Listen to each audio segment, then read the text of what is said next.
Thank you so much for taking the time. Thank you for coming down. I appreciate it.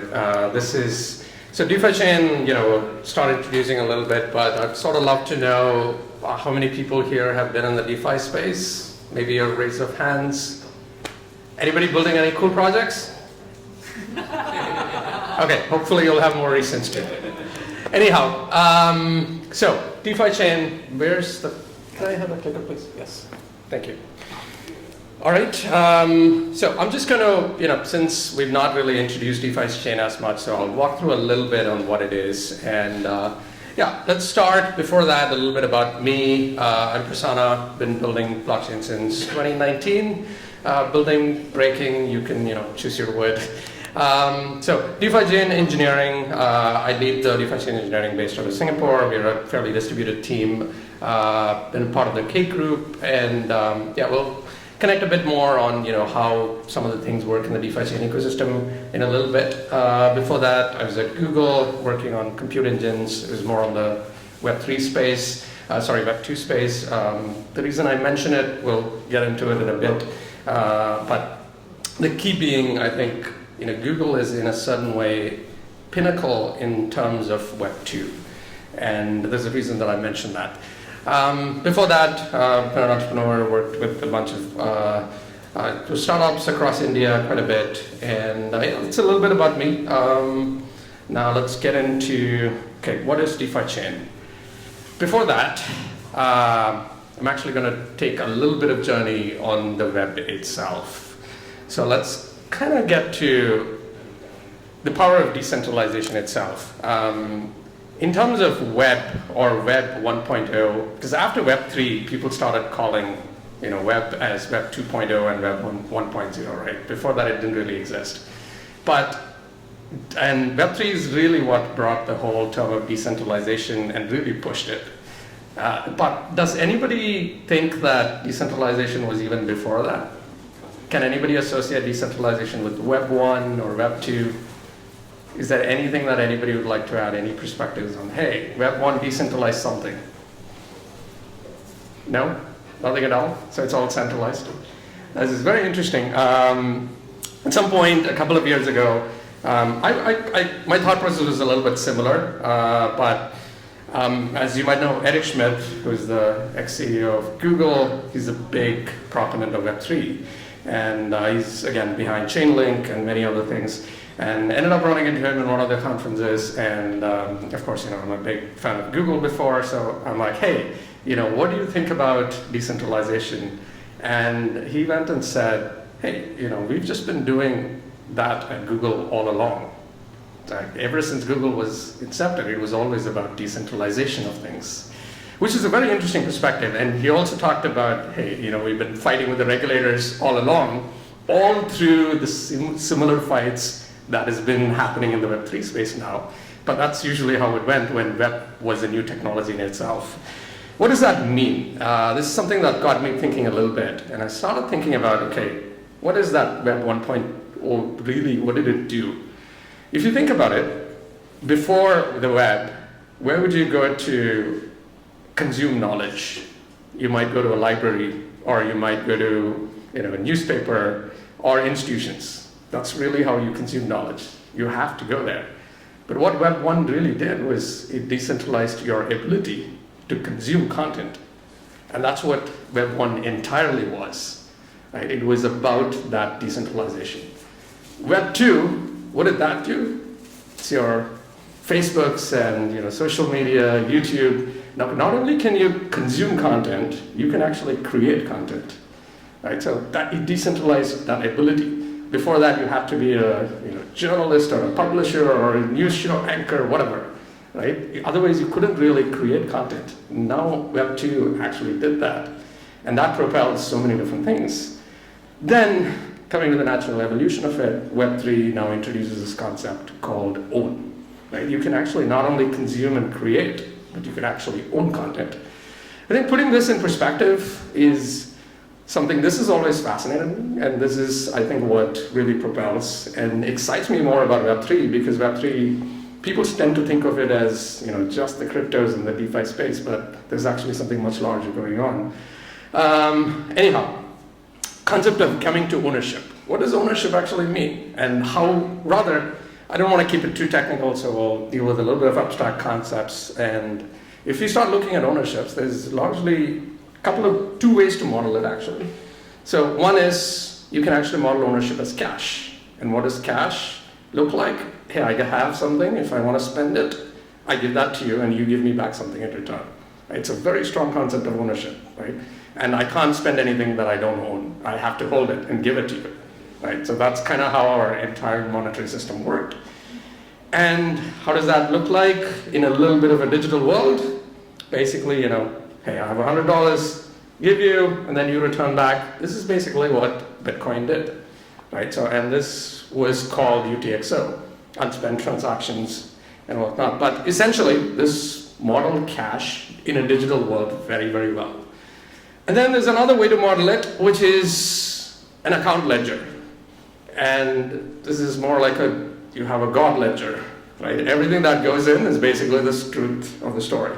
And this is, chains like Ethereum took this approach because it enables certain other things. It makes certain things easier, right? So or I like to call this as ownership by proxy because it's a weaker ownership model because you can actually spend things you don't own, but through proxies, right? So the reason why this is interesting, or kind of let's go in a little bit, is essentially in the blockchain world, these are the two large market leaders, Bitcoin and Ethereum, right? It's quite a lot more, but they all form in similar categories. One is UTXO, which is that very strong philosophical model of ownership, which is I can only spend something that I have, nothing else. And then you have the account model, which is slightly different, but that also enables you to have more complete programmability much easier. It's not that you can't do it with this, but it's just more challenging. So that's the other one. So account and Turing complete model. Ethereum, a whole bunch of other chains went that way. But what's interesting there is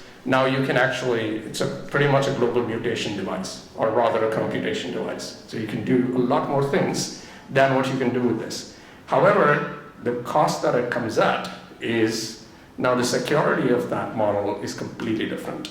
This is very limited. You can only do certain things, but the security is based on the shared security of what you put your funds into and whatnot, right? So I don't want to get into details, but essentially everybody, I hope, is aware of some smart contract vulnerability or the other.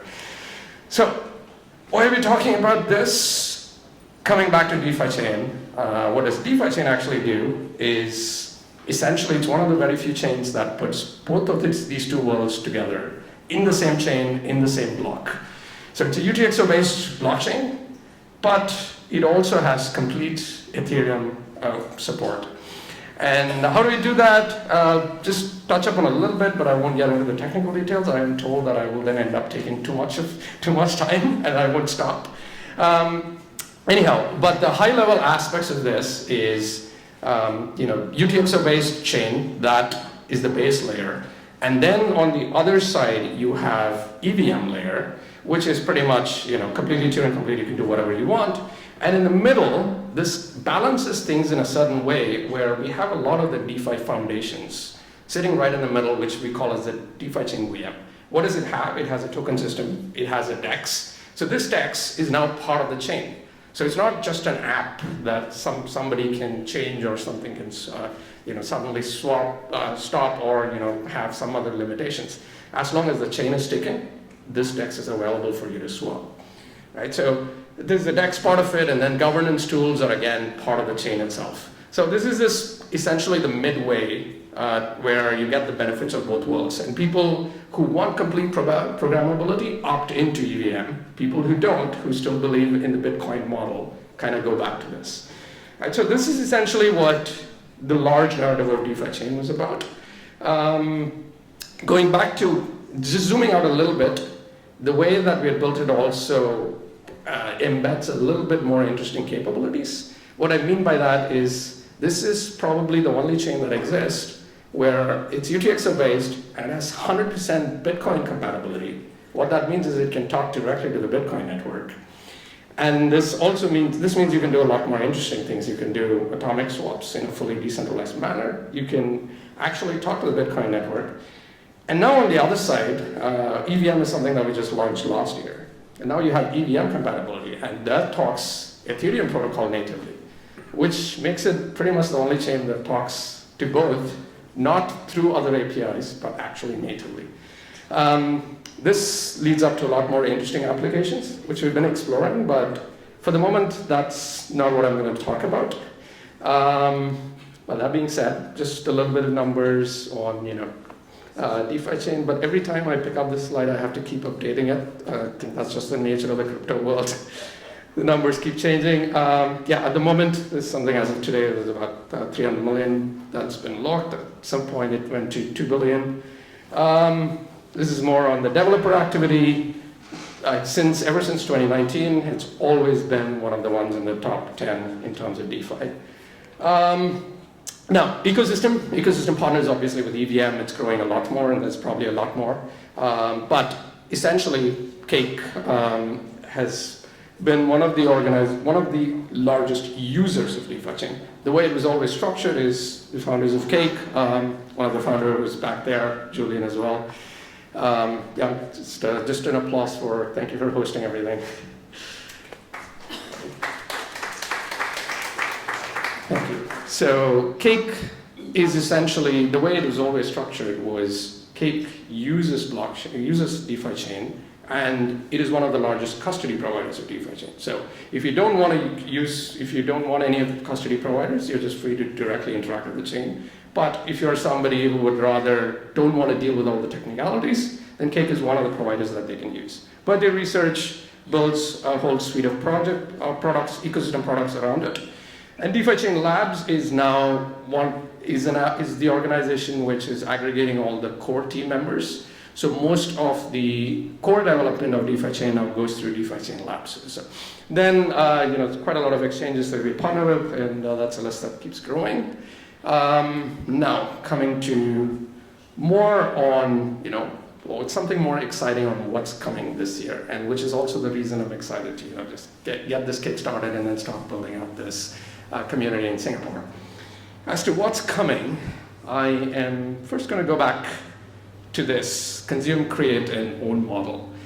If you start looking at this, we're talking about create, but create for what? I think this is an important question to answer. The reason being, it is creating for consumption. The reason why this is important is, if you start looking at Web 1.0, Web 1.0 actually had email, right? So email was pretty great. It's still there, right? And that was one of the biggest use cases that was there at that point in time. The same way people ask about, hey, what is the use case of Web3? If you go back and then, people did not have answers the same way, right? If you went and said, hey, we'll be talking to people across the world, through Zoom, Google Meet, whatever, right? People just if I said that, people look at me and call me an idiot, right? But then back now, it's an ordinary part of our life, right? But this create for consumption is important because if it was just that email as the use case, it is not really creating for consumption. What do I mean by that? Today, email still exists, but would you use that over WhatsApp or Slack or anything else that you use day to day, right? Everything is probably Slack, right? Or WhatsApp or whichever. All of these are tools that were made for Web 2. And which is actually, some of them just popped up in the last 10 years, right? Web 2 has been for a long time. Email is still there. People don't really use much of it. But what enabled the creation of this Web 2.0 was actually the development technology base of Web 2.0 itself shifted. It shifted to a model where basic consumption meant you were able to do HTML and static pages at that point in time. That's all there was. And then so you had email. Then Web 2, people are building more and more applications, and now you brought the base programming model itself to the web. That enabled people to do a lot of interesting things. Now Web 3, we have the concept of ownership. Now, things that are propelling it is EVM, at the front of it. But what is it? How do you create something natively for this? Sure, you have NFTs and tokenization. That's what I like to call that email of Web 3.0. Right, so, okay, essentially the next step, right? Is it 4.0? We don't know, right? But the reason I'm saying this is, if you look at 1 and 2, it wasn't a phase of consumption and then a create for consumption. They both kind of evolved together. Today we split them up, but then they kind of did. And in the same way, if you start looking at 3 and 4, so 3 ownership, EVM is one of the key runners, but then there is something else that's brewing, which may or may not be 4.0, but that completes that story. And what is that story? It is create for ownership, right? But how do you do that? So I'm going to jump back on how do you do that. Do people recognize this? Anybody want to say what this is? It's a simple Hello World program. Right? It's the most basic C program for Hello World. It's what every kid that's going to school, starting in computer science, get taught. Can anybody say if you can execute this on any blockchain? The answer is no. Every blockchain that you spit this out doesn't know what to do with it. Because you need a completely different programming model for blockchain, right? Which is native to the construct of blockchains that we've built. Coming back to the reason for this talk, DeFi chain, one of the things that we're doing is we'll make this possibly the very first chain to be able to execute this natively, no changes whatsoever. And not just this, whatever language you pick and choose, that's Rust on the other side, JavaScript. You don't need to know any concept about what blockchain programming constructs. No EVM, no Solidity, nothing. You take your existing programming concepts, go build. And what blockchains essentially just fade out as a medium, as how Web 1 and 2 once was. Right, so what is that kind of going back to this larger board of Web 4.0, right? So Web 1, static pages, and then you had things like JavaScript and then WASM, which enabled programmers to actually look at the older programming model, the base computer science model, and then build using that. That enabled all of those Web 2 native programs, the Slacks and the YouTubes and everything that we're talking about now. The same way, EVM smart contracts is what I like to relate to the static pages. That may be an extreme, but if you start looking at what WASM and WASI are capable of, that's essentially what that brings to. So what WASM and WASI lets you do is basically just take every concept that you have already learned.